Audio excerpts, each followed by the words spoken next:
Les propos et les opinions peuvent choquer. Oreilles sensibles s'abstenir. Richard Martineau.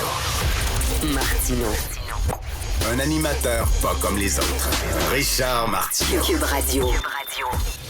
Bonjour, bon vendredi, merci d'écouter Cube Radio. Je sais pas si vous êtes comme moi, probablement, mais je suis un peu tanné d'entendre les porte-paroles de groupes de pression dire que le Québec, c'est épouvantable. J'écoutais hier à l'émission de Benoît Dutrisac qui avait un porte-parole d'un groupe de pression, là, des droits des gays, puis à l'entendre parler, c'était vraiment le paradis de l'homophobie au Québec. Et, tu sais, on va se dire, c'est très simple la façon dont les groupes de pression travaillent.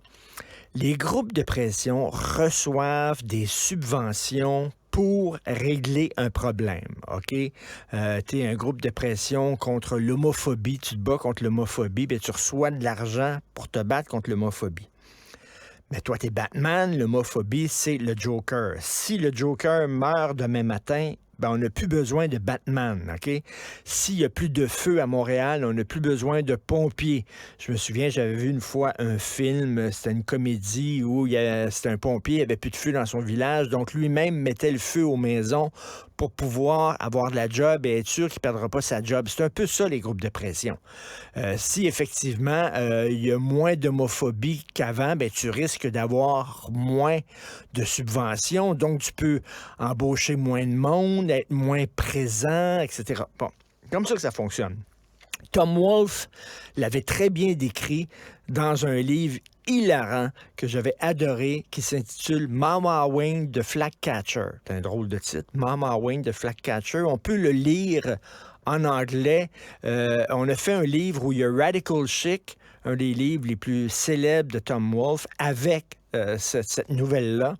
Et il parlait de ça, Tom Wolfe, à quel point les groupes de pression, à un moment donné, ils doivent quasiment créer un climat de panique en disant, regardez, on est nécessaire, on est utile, vous avez besoin de nous.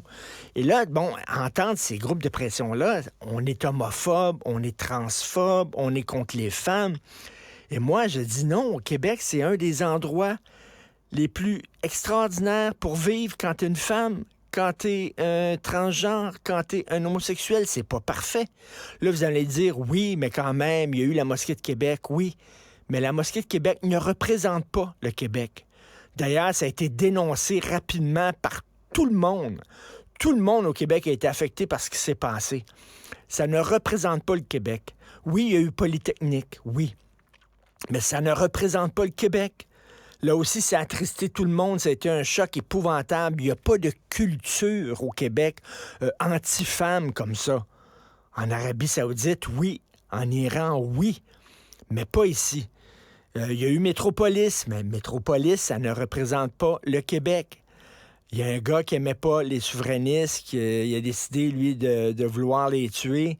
C'est un fou. Mais ça ne représente pas le Québec. On est capable de se parler et de vivre ensemble, même si on ne partage pas les mêmes idées. Il y a eu Dawson. Tu sais, il faut pas commencer à définir le Québec par les pires événements qui s'est passé ici. Le FLQ, c'est pas le Québec. L'enlèvement et le meurtre de Pierre Laporte, ça représente pas l'ensemble des Québécois. D'ailleurs, ça avait été dénoncé à mots virulents par René Lévesque, l'utilisation de la violence pour la séparation du Québec. T'sais, c'est pas ça le Québec. C'est un endroit quand même. Est-ce que c'est le paradis? Non. Est-ce que c'est le meilleur endroit au monde? Je dirais comme Churchill, c'est le moins pire. Mais entendre ces gens-là, c'est tout le temps négatif, puis c'est tout le temps épouvantable. Puis on est contre les drag queens, puis on est contre les transgenres, puis on est contre les femmes, puis on est contre les gays, puis on est contre les noirs, puis on est contre l'islam, puis on est... Tu regardes ça, tu te dis, c'est bien épouvantable, le Québec. Mais c'est pas vrai. C'est une société relativement calme.